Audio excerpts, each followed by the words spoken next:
Welcome again, everyone. My name is Joseph Robinson. I am the Director of Community Engagement at the Riverdale YMYWHA and the Riverdale Jewish Community Partnership Coordinator, known affectionately as the RJCP. This partnership is made up of roughly 18 different Jewish organizations that span the spectrum of belief, practice, and thought. While at times we differ in opinion or practice, we do recognize the strength in communal action and responsibility.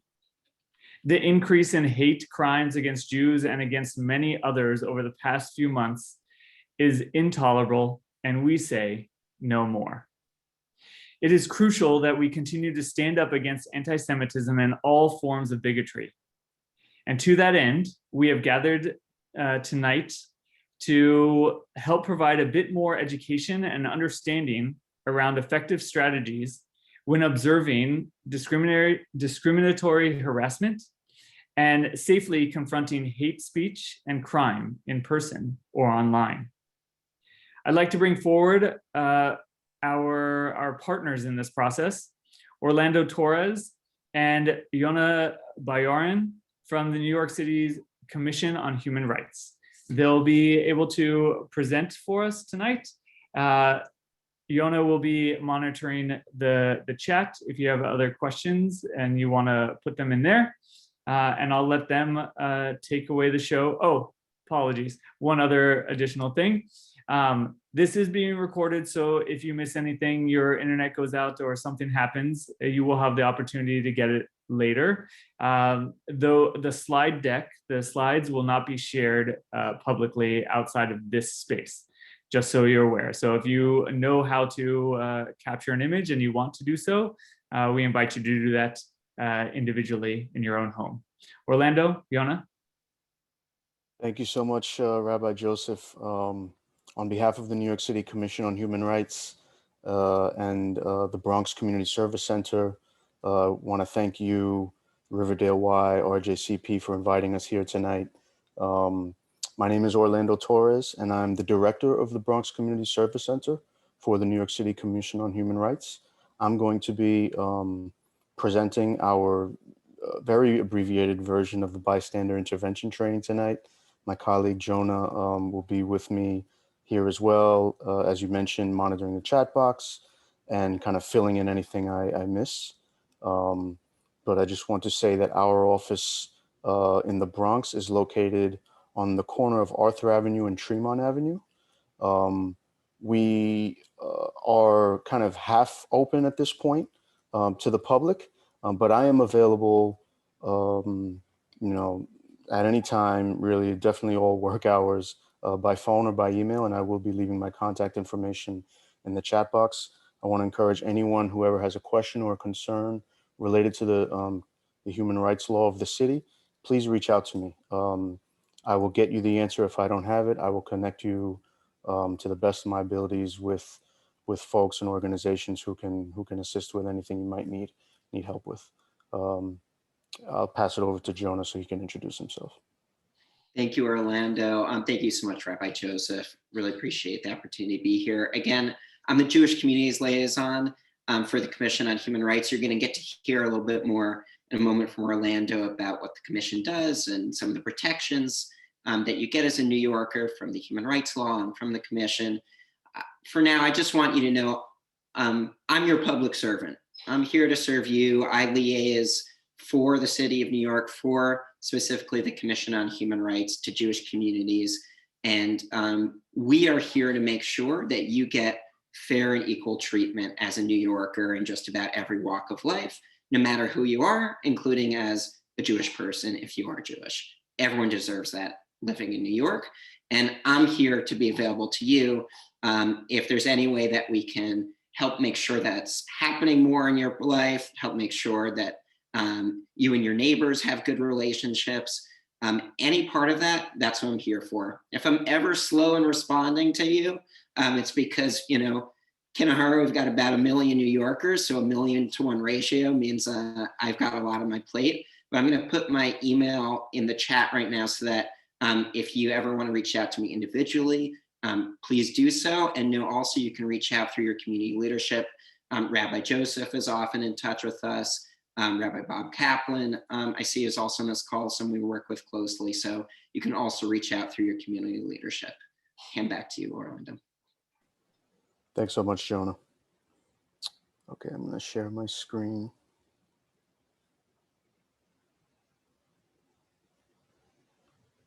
Okay.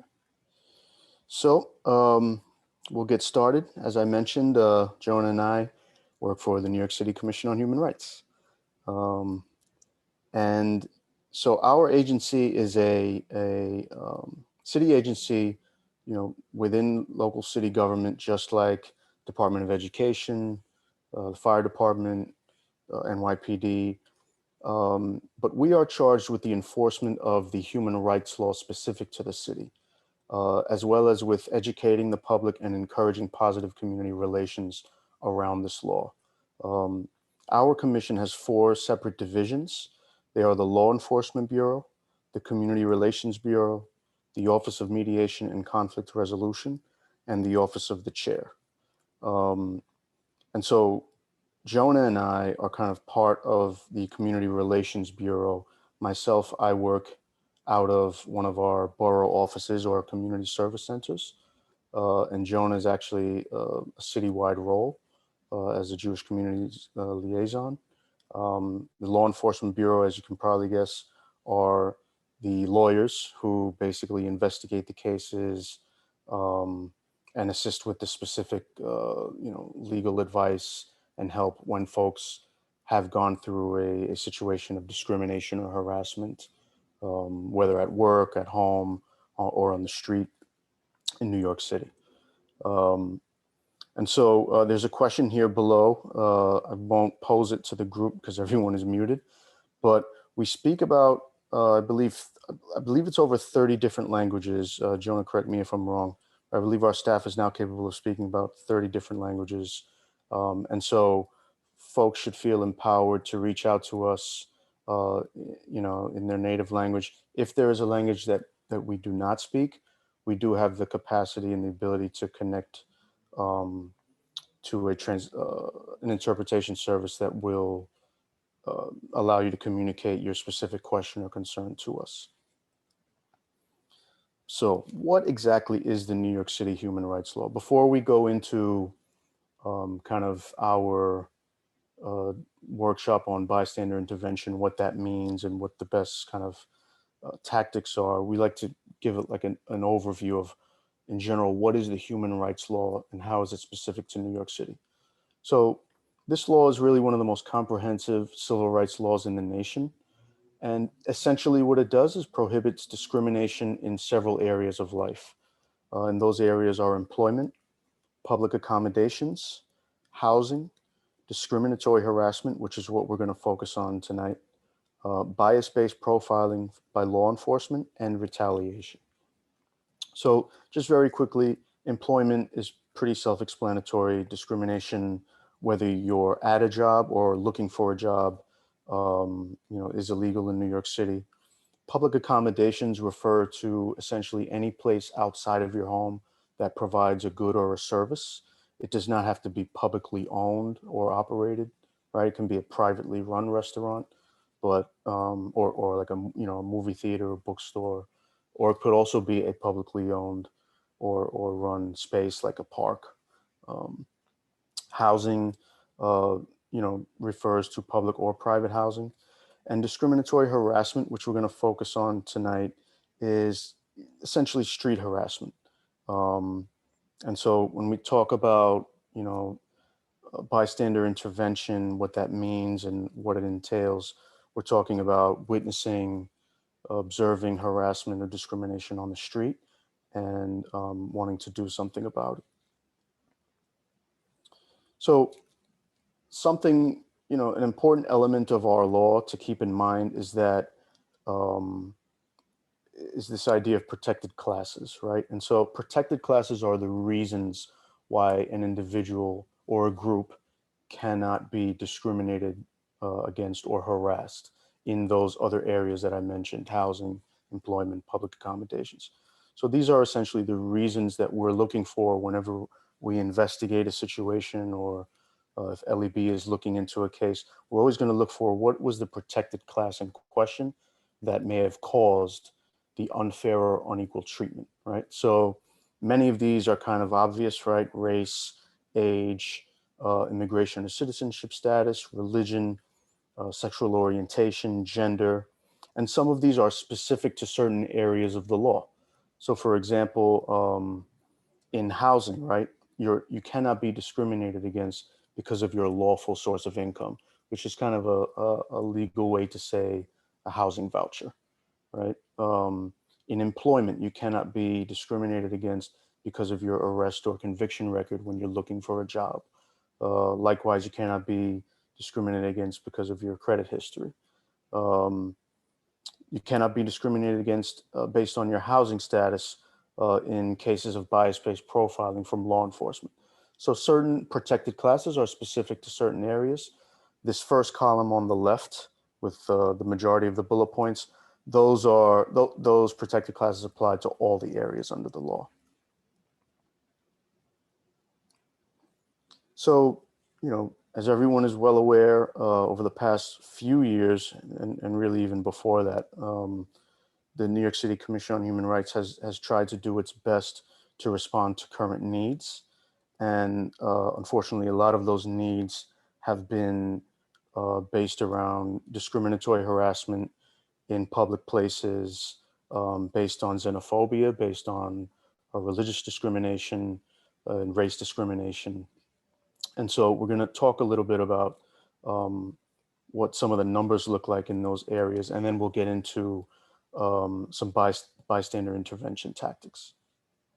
So discriminatory harassment includes threats, intimidation, harassment, coercion, or violence that interferes with a person's civil or constitutional rights and is motivated in part by that person's actual or perceived protected status or protected class, right? So for example, race, religion, color, national origin, gender identity, sexual orientation, age, disability, or immigration status are all, those protected classes, whether they're actual or perceived, that someone might be the reason that someone is experiencing this discrimination, and that is illegal, right? So some common questions that are asked are things like, what evidence do you need to prove discriminatory harassment? Who can be liable? Is hateful graffiti discriminatory harassment? Why should you report it? What types of measures can the Commission on Human Rights take against the perpetrator? So, we're going to answer some of these questions throughout this workshop. If I don't get to any of them, I should have mentioned at the end of my presentation, we're going to have plenty of time for questions and a conversation afterwards. But just to cover this first one, as far as evidence, obviously documented evidence, video is gold in terms of being able to prove the who, kind of what, where, and when in a situation, but that's not always necessary. Even if, this is just kind of your observation, you want to bring it to our attention. If it looks like a pattern, we would, our legal enforcement bureau would sit down, probably over the phone at this point, but in person if necessary as well, and kind of go through a step-by-step process of getting as much information as possible so that we could do a thorough investigation and figure out where we can be of help. So keeping in line with this theme of current needs, obviously COVID-19 has been the dominant theme in so many of our lives over the past year and a half now. So just looking at recent data, focusing mostly on in the year 2020, there were 625 COVID-19 related bias incidents in the city, and 205 of those were anti-Asian related incidents. Just to keep this in perspective, in the same time period of 2019, before the global pandemic hit, there were 30 anti-Asian related incidents in the city. So it's definitely had an impact, and it's just one example, but it is absolutely had an impact on, xenophobic hate crimes, and not only in Asian communities, obviously. Um, in terms of the types of discrimination cases that we usually find these cases in, they've been in employment, housing, in public accommodation, and obviously discriminatory harassment.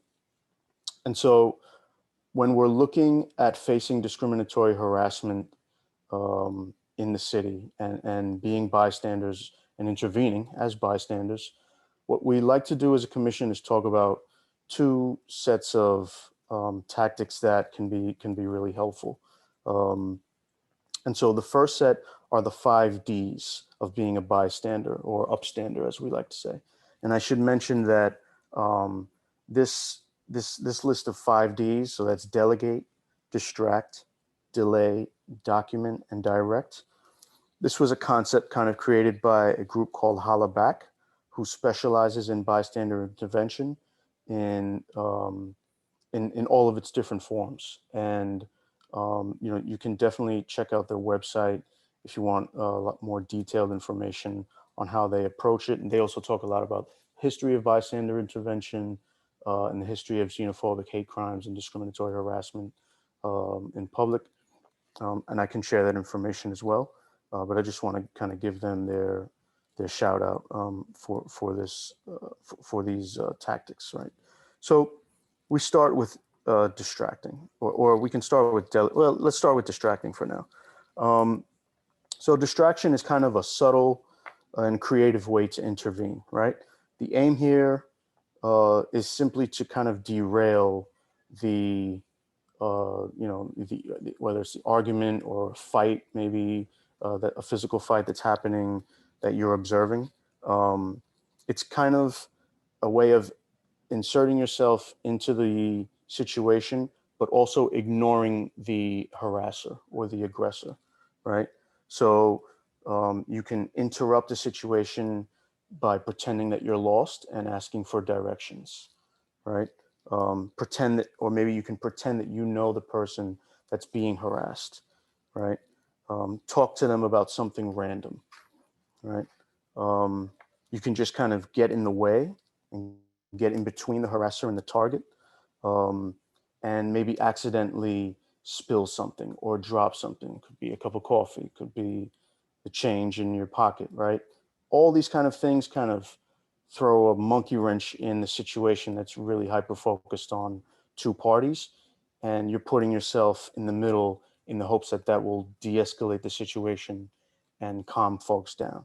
Now, obviously, with any of these Ds, delegate, distract, delay, document, direct, your safety comes first, right? So you have to kind of read the room, as they say, or read the street, and figure out, is this something that I can safely interject myself into, right? And if it's not, then there are other things that we're going to talk about where you can possibly be helpful and keeping yourself safe. But that is, the primary goal here is that you stay safe, but if possible, also making sure that other folks are safe as well.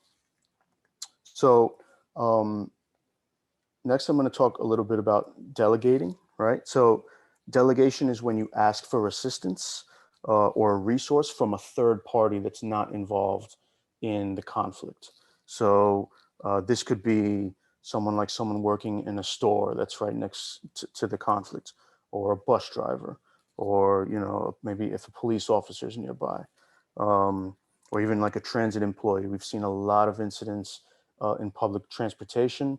um, Part of delegating would be calling for help, maybe from like someone who's works at the MTA or just is nearby and is kind of official that can be a part of the situation. If you're near a school, obviously it's a great idea to contact the teacher or someone at the front desk, school staff.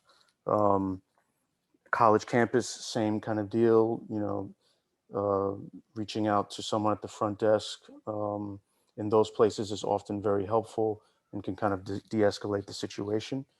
If there's a friend nearby, obviously, you can maybe ask, if you're not comfortable, perhaps asking a friend or someone else to engage in the distract tactics that we just mentioned, right? If they are comfortable with it, while you find someone else, right, to help delegate and de-escalate the situation.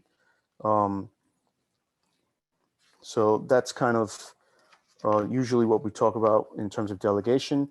If you have time, you can also always call 311 and request help. The thing with calling 311 is that you want to make sure that it's okay with the person who's being harassed or discriminated against, that you're calling 311, right? So if you're in a situation where you can ask them before you do that, that's the ideal situation, because they may not always be comfortable and they may not stick around for that help, to be quite honest with you. So the next thing we will talk about is documentation. Now, obviously, as we all know, the camera phone has kind of almost single-handedly revolutionized the way we understand and observe hate crimes and discriminatory harassment, and also what we do about it, right? It can be very helpful to record an incident as it happens, but there are a lot of things to keep in mind as far as your safety goes, and also just in order to responsibly document harassment. The first thing before someone begins recording is to really assess the situation. And I know it can be difficult to do in the heat of the moment, but it's important to try and do this as best as possible. First, think about, is anyone helping the person who's being harassed already, right? If not, then it might be helpful to think about using one of the other 4 Ds. So delegate, distract, delay, or direct, before you begin documenting. If someone else is already helping out, then feel free to, think about your own safety and whether or not you feel comfortable documenting an incident, whether it's on your phone or a camera or even just kind of writing it down. Always ask the person, if you can during, but definitely afterwards you've recorded everything, always ask the person what they want you to do with the recording, right? And never post it online or send it to someone else without their permission first. So there are several reasons for this. Number one is that being harassed or violated, especially in a public setting, is already a disempowering experience. And so using an image or footage of a person being victimized without that person's consent can really make the person feel even more powerless. If the documentation does go viral, it can lead to more problems for that person, more trauma, and we just want to try to avoid that situation, right? Also, posting any kind of like public conflict like that can lead to legal problems, right? So it's just best to get that permission and make sure that all the I's are dotted and the T's are crossed before that gets sent out. In terms of delay, which would be the 4th D that we're on, basically the idea is that you can still make a difference for the person being harassed, even if you can't act in the moment, right? And so, you can ask them, after it's done, if they're okay, if they need anything, let them know that you're sorry that happened to them. If there's a way that you can support them, you can share resources with them, like the information that you're getting now, our contact information, myself and Jonah. This is public information for the city of New York. So folks should feel free to pass our numbers and emails along. If someone is in need of support or information. And then obviously, as we just mentioned, in terms of documentation, if you have documented the situation but weren't able to maybe get in the middle of it, just make sure that you're asking them what they would like you to do with that video. And then in terms of direct, which is the final D, You may want to directly respond to the harassment by naming what's happening or confronting the harasser. And this can be, potentially the most risky because you're kind of confronting the harasser, the aggressor head on. So you really have to, again, gauge your safety and comfort with doing that. So, things to think about would be like, are you physically safe? Is the person being harassed physically safe? Does it seem likely that the situation could get worse? Can you tell if the person being harassed wants someone else to speak out? And so, if you can answer yes to all of those questions, then this might be something that you pursue, right? So some things that you could say directly to a harasser when you do this direct kind of intervention are things like, this behavior is inappropriate, it's unacceptable, it's disrespectful, makes me feel uncomfortable. Just telling them, leave them alone, right? And then naming specifically what they're doing, right? So, saying, your behavior is homophobic or you're being racist, saying specifically, sometimes those words can serve to kind of wake someone up and snap them out of, fog of anger in some cases, right? So those are essentially the 5 Ds. And then when we talk about verbal de-escalation strategies, we have another kind of acronym. It's a little funky because the A is actually the second word in the bullet point, as you can see. But so we call it the gambling de-escalation strategy. So it's getting to the we. So starting with G, getting to the we just means that when you're able to kind of intervene, right, in a situation where two parties are involved in some kind of discriminatory harassment situation, helping to get the conversation away from, him and I, or her and I, or you and me, and using that word we can oftentimes be very helpful in getting folks to calm down, settle down, and think about how to more peacefully and hopefully proactively handle a conflict, right, in public, right? So, asking as many we questions as possible, saying we need to think about a way to calm down, or we should, that's the kind of language you want to try and use when we're talking about getting to we, right, in terms of verbal de-escalation. Offering alternatives, right, the A. So, this obviously kind of depends on the exact situation you find yourself in. For example, if you are witnessing someone just kind of like go on maybe like a racist rant against someone, inviting them to kind of step away and talk to you directly about what their problem is, maybe get them away from the person that they're directing their anger towards at the moment, maybe an option if you're comfortable with that. But any kind of alternatives that will get the kind of focus away from the harasser's anger towards one particular individual, or maybe even group of people, could suffice. And we can talk about, if folks have different scenarios in mind, we can talk about what that might look like in a more specific situation. Match and lead to step it down.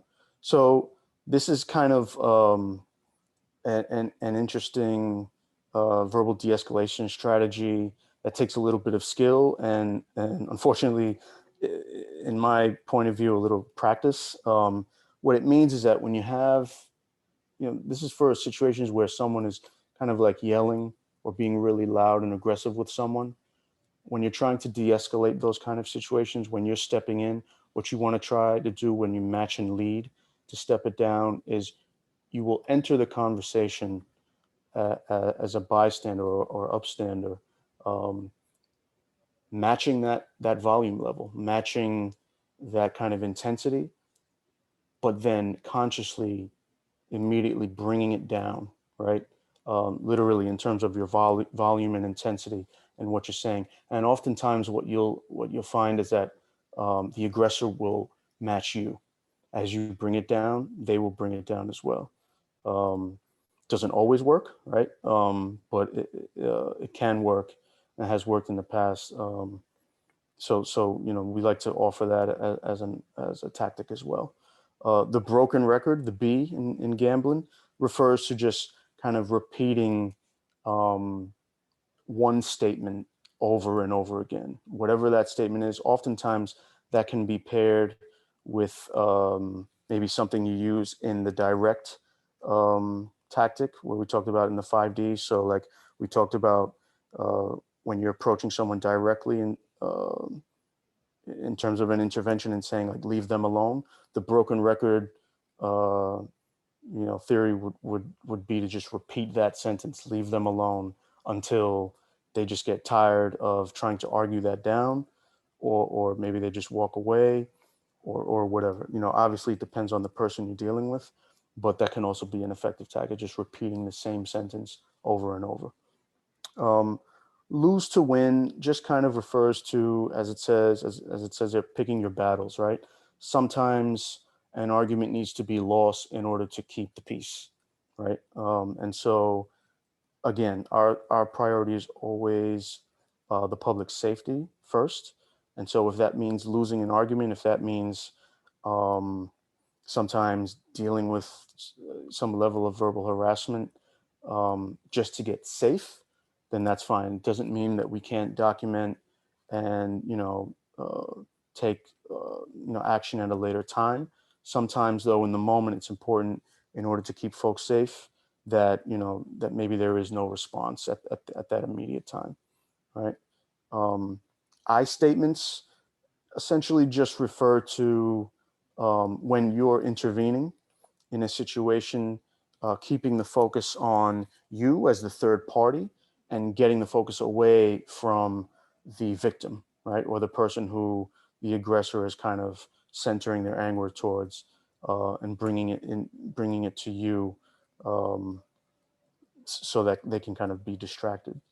And then N, the final letter in gambling, name the behavior, also kind of reinforces, one of the D's when we talked about indirect, right? When I mentioned like naming specific behavior. So saying to someone, listen, that's homophobic behavior, or that's racist behavior.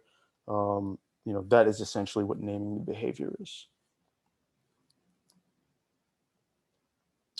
So, and Jonah, feel free to kind of fill in if I missed anything, or if I went too fast or something like that, or we can just cover it after. That was fantastic from where I'm sitting, and we can do Q&A and in a minute. Yeah. Perfect.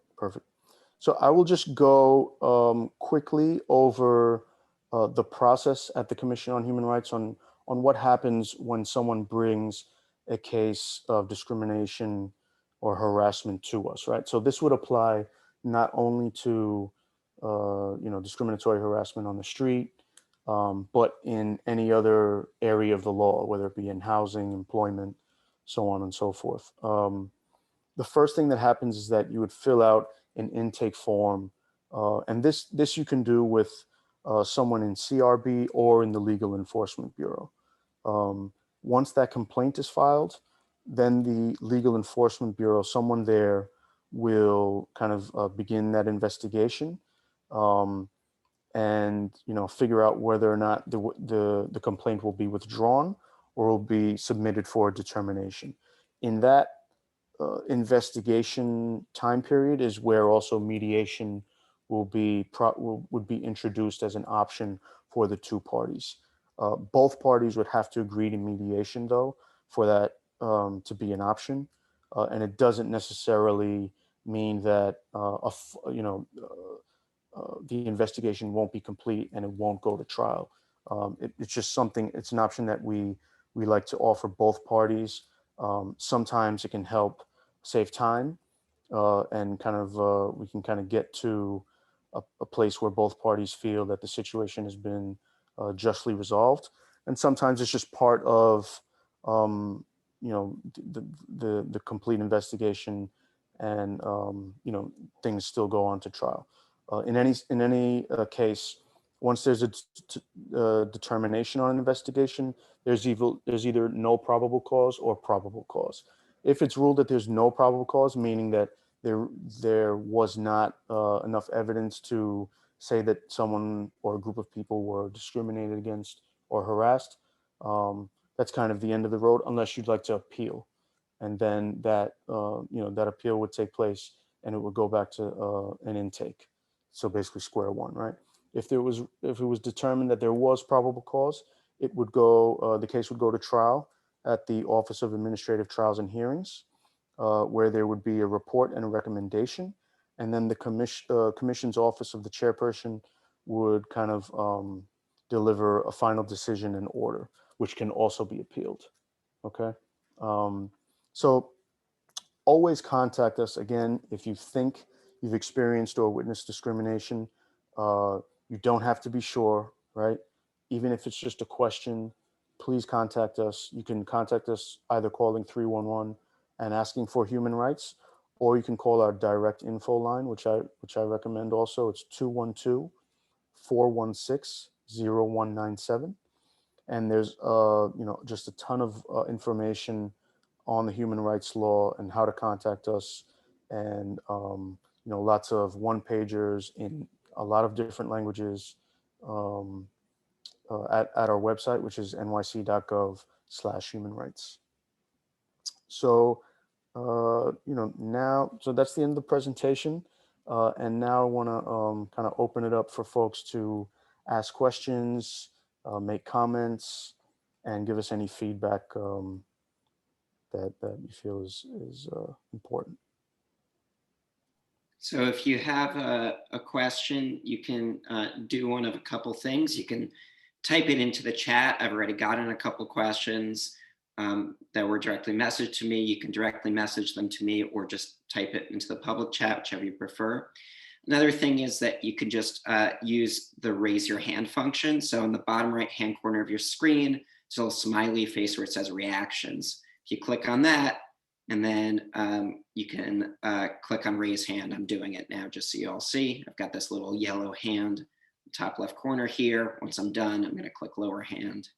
So either of those, and so we can get your questions.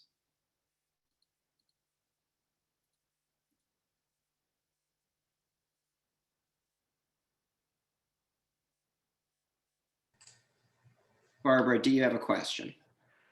Well, I actually have a comment. This all sounds very civilized and wonderful.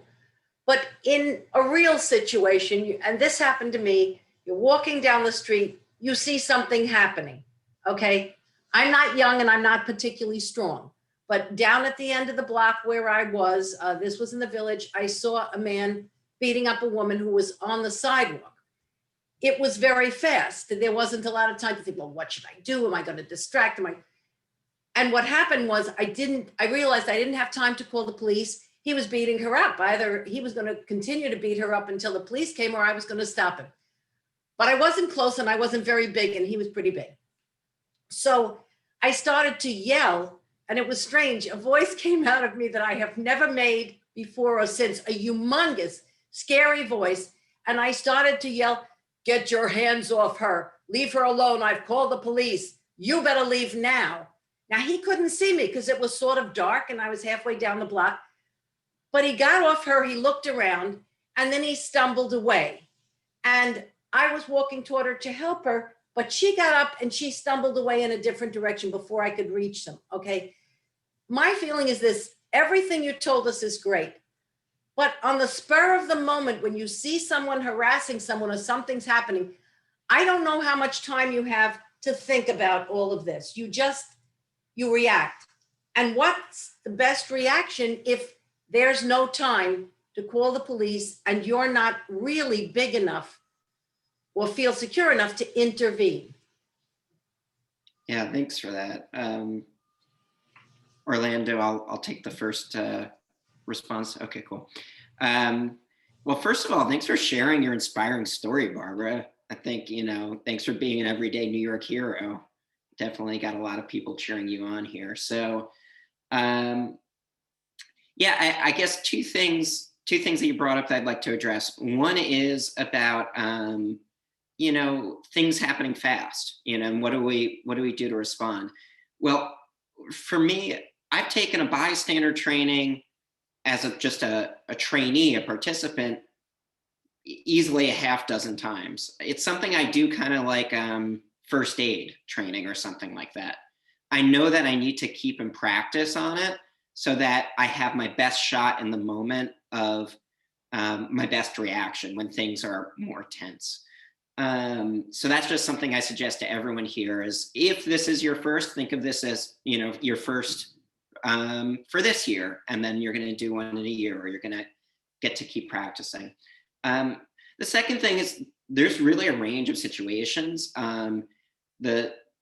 The situation you described, Barbara, is a really intense one where someone's physically hurting someone else and there's not a lot of people there. I mean, I think you handled it.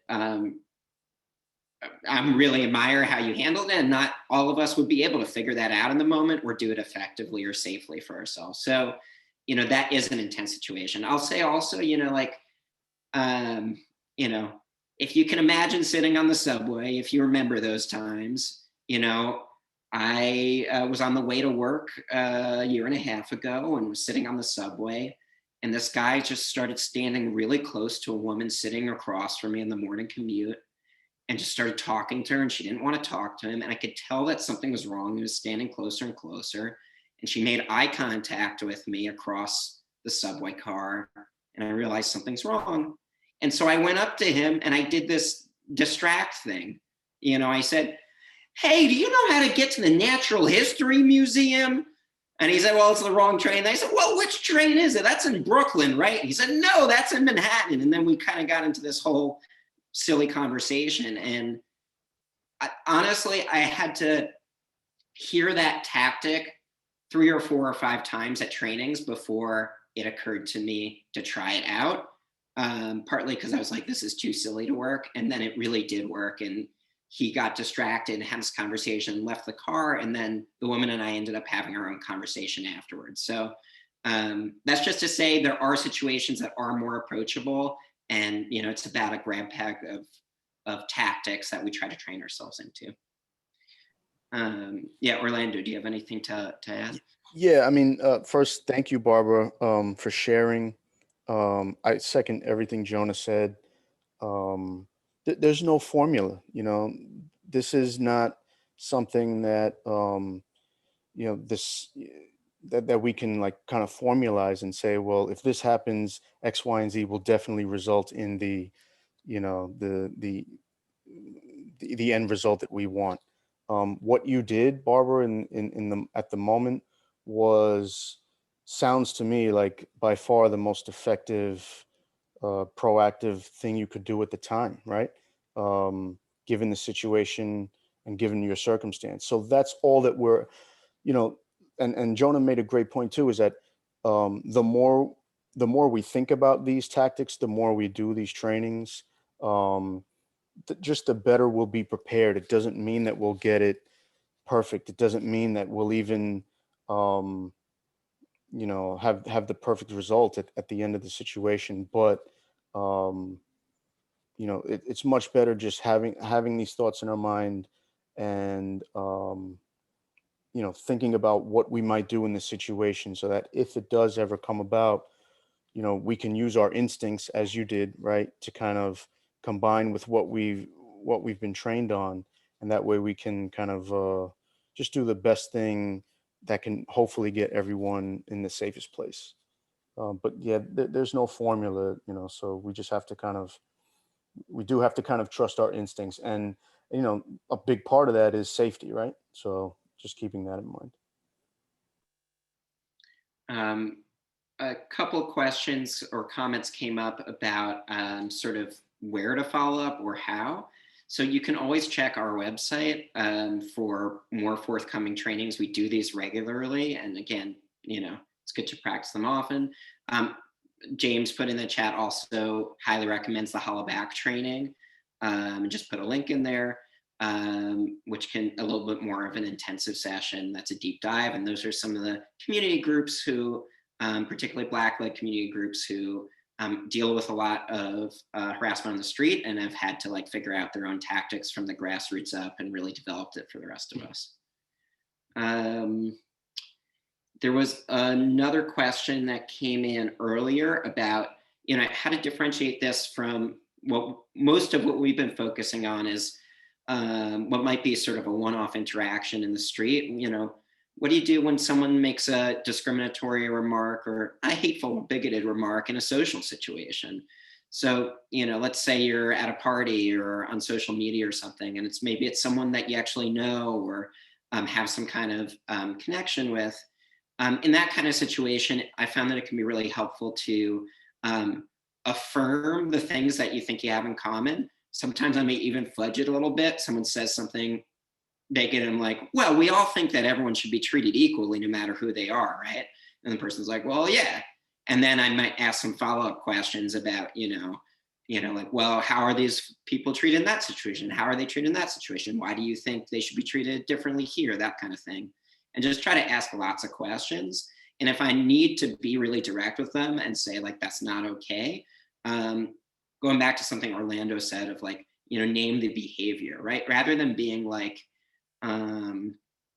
you so-and-so are racist or you're a sexist or you're an anti-Semite, et cetera. Just be like, that comment is racist. That comment is sexist. That comment is anti-Semitic, and explain why. And that gives people a little bit more room to reflect and be a little less defensive, hopefully. And, also Orlando touched on this earlier, but, if something happens, like if you have God forbid, you have a boss who says, you're not getting this promotion because of the color of your skin or because you're Jewish or because, because you're a woman or whatever else might be, your nationality, that's illegal. And you should contact us. Use that info line that Orlando shared and contact us, or write to me or write to Orlando and contact us, because that is illegal to do.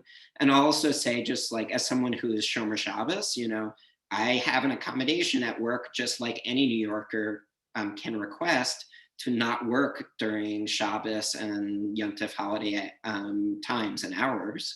And I need to fill out my job duties, right? So it has to be a reasonable accommodation where those hours I'm not working on a Friday, 4 p.m. in the winter, I'm making up at another point in the week and I'm making sure to get the job done. But my employer has a responsibility to work reasonably with that. And so if you have an employer who's not doing that either, contact us because they have a legal responsibility to do that. Yeah, thanks. So Rabbi Joseph specified Shabbos means Saturday, Friday nights to Saturday nights, means the Sabbath. Ed, you've had your hand up. Yeah, hi. The great orientation, and it's bringing to consciousness the things that are going on in your agency and what one can do, et cetera, et cetera. But I think, and this is a suggestion for the Y actually, and similar as community agencies, you guys mentioned training sessions. I think it would be nice, even though I'm an old timer, I would go to a training session and for like sort of a 2-hour morning or whatever, with an expert there teaching us what you're teaching us here today. This one session is great, but it's not going to make a hell of a lot of difference. So Ed, thank you for that. And I think, like Jonah said earlier, it does require practice. It does require going to several trainings. And I'll talk with the director of the senior center and see if we can get something on the books for you. How about that? That'd be great. You'll see me there. All right. Thank Yeah, you. if it's not on Shabbos. Well, if it's on Shabbos, I won't be there either, Ed. So, hopefully we'll figure out a different time. But thank you for that, Ed. That's really, I feel inspired by that. There was a comment in the chat that someone has had trouble with 311. So first of all, I just, as an employee of the city, I want to apologize to you for that. That's not an area I work in, but I do represent the city to you. And I just want to say, I'm sorry that you had an unsatisfactory experience with that. You deserve better. And I would say use that info line, the 212 line that's to the commission that Orlando shared earlier, or, contact me or Orlando directly if you need something. That's where we work in community relations. We're here to be in touch with you if anything comes up. I'm going to put the info line number in the chat box as well, since I'm not sharing my screen. Thank There you. was another good question there from Mackenzie Morton. Yeah, so Mackenzie asked, what are some strategies we could utilize if the person being harassed or doing the harassing doesn't speak the same language as me, who's the bystander? Orlando, do you want to take a first response to that? Sure. I mean, I think a lot of these tactics can still be useful and potentially even more useful because you're kind of ironically introducing a little bit more confusion into the situation that may distract an aggressor from what they're so upset about for at least some time, where it may allow that person either calm down or may allow the victim to kind of get their bearings. It may not be a foolproof way to kind of completely stop the situation, obviously, but things like distraction. So whether that's kind of like asking for directions, even if it's in another language, or kind of once you've kind of inserted yourself into the conversation, maybe just kind of struggling with that person to figure out a way to communicate could potentially be a great mode of distraction, right? So I think that's one thing to keep in mind. I don't know if Jonah, you had some other ideas in that area. I think it's really a good question. I think, like, for myself, I appreciate to hear what you said, Orlando, and I need to do some more thinking about it. I haven't been in that situation yet, but I really could imagine I could be, or any of us could be. So I need to do more thinking about that and more learning. Does anyone else here have like any suggestions or any experience being in that particular situation?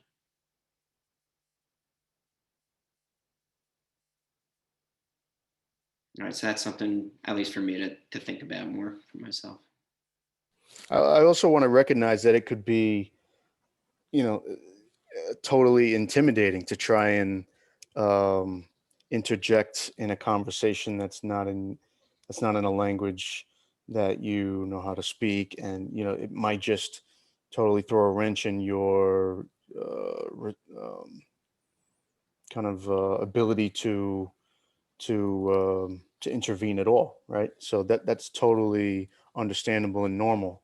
But I'm just imagining for myself, if there was a situation that I'm observing that I wanted to intervene in, I would imagine that not knowing the language could give me a little more leeway or kind of time to kind of settle the situation down, or at least to allow people to separate and even get away from each other if necessary. Yeah, I like that you're like helping me see that as an actual advantage in some ways in this situation, because some of the purpose is to kind of slow things down. That's actually like a way you can use that. That's cool. I think we've got maybe time for one more question, if one more question comes up, and otherwise, I think we're close to the end, and we'd hand back to you, Rabbi Joseph.